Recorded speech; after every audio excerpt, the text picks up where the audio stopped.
Hello and welcome to HK Study. My name is Om Aman, and in this second tutorial of Basics of Kali Linux, we are going to study some more Linux commands. So the first command is cat command. By using cat command, we can display the contents of any file on the terminal. So if I change my current working directory to desktop, here we can see a file name test.txt. So if I type cat space followed by path of our file which is on the desktop and hit enter, as you can see here it will display all the contents of test.txt file. So in this way you can use cat command to view the contents of any file. Next command is touch command.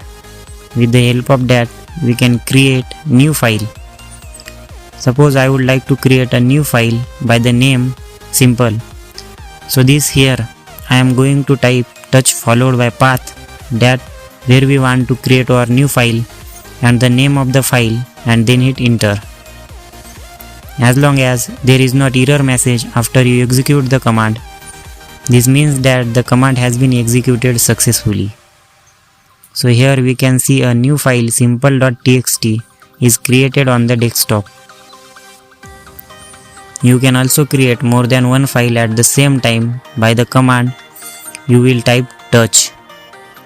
And for example, I would like to create 3 files.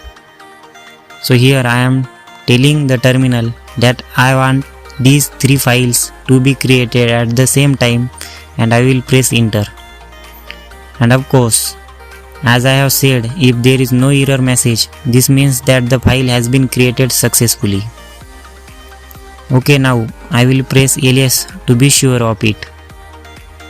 And as you can see, the files are successfully created, as you can see over here. If I want to edit the contents of any file, suppose here we choose simple.txt file. I just do vim and the name with the path of the file and hit enter. Then it will open a simple Win text editor for us.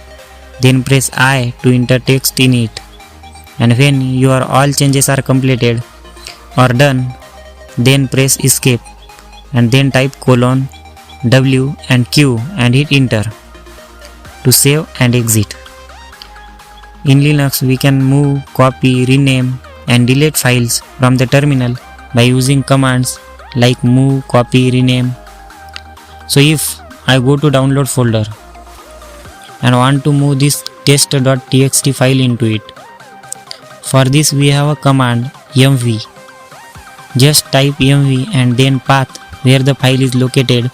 In this case it is desktop, and then followed by the path where we want to move this file and hit enter.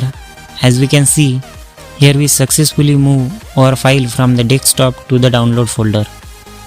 As you can see, file operations are very easy as compared to other graphical operating systems. To rename a file, you can also use mv command. To rename a file, just type mv and then current name of the file and then space followed by new name with the path, and it will rename the file for us. To delete a file, you can use remove or simple rem command and then simply type the file name with the path. So if I do enter, as you can see, we successfully deleted a file from the desktop. As I am said in our previous lecture, if you are using a command and you are not sure about how this command works, you can just use the man command to display the manual of this command. Linux also has a number of commands for tasks. You can see current calendar by typing cal, and you can also see current date and time by typing simply date. At the last, suppose we want to view all the commands that we have previously used. Just type history command and it will give all the list of all history commands, and we can export all them into a text file. Simply typing history and then greater than angle bracket followed by the name of the file with extension. So that's all for this tutorial. Take care.